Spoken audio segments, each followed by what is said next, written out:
Many issues are still outstanding when it comes to finding a Brexit deal. That's according to the Irish Prime Minister Leo Varadkar, who's taking part in last-ditch efforts to secure an agreement before tomorrow's EU summit kicks off in Brussels. Britain is due to leave the European Union by October 31st, with the Prime Minister Boris Johnson insisting that will happen either with or without a deal. Well, for the very latest, let's go to Brussels. Our correspondent Dave Keating is there. And Dave, there was a note of optimism this time yesterday, wasn't there? Michel Barnier and others saying that a deal might be possible. What happened?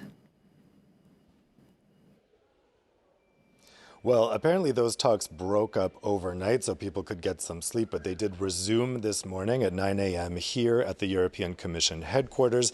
They're still in there, they're still meeting, and nobody's quite sure whether to take the sign that this is going on so long, as a good sign or a bad sign.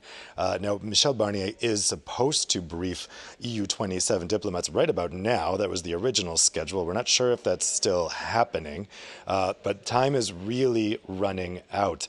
And the reality is Boris Johnson saying that there is going to be a Brexit deal or no deal at the end of the month is, I would give it about a 2% chance at this point.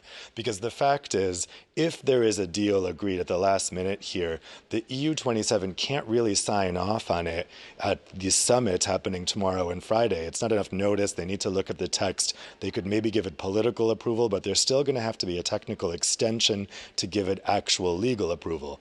If there isn't agreement today, then Boris Johnson is legally obliged to request an extension. And in fact, his Brexit secretary told the Parliament today, the British Parliament, that Boris Johnson will send a letter requesting an extension, or he said he would comply with the law. Now, whether they think they have a legal way out of that remains to be seen. But at this point, it's hard to see how Brexit is going to happen on October 31st in any circumstance. And whatever happens at these talks, will European leaders be able to move on to issues other than Brexit tomorrow when they hold this EU summit? So many summits, of course, have now been dominated by Brexit, haven't they?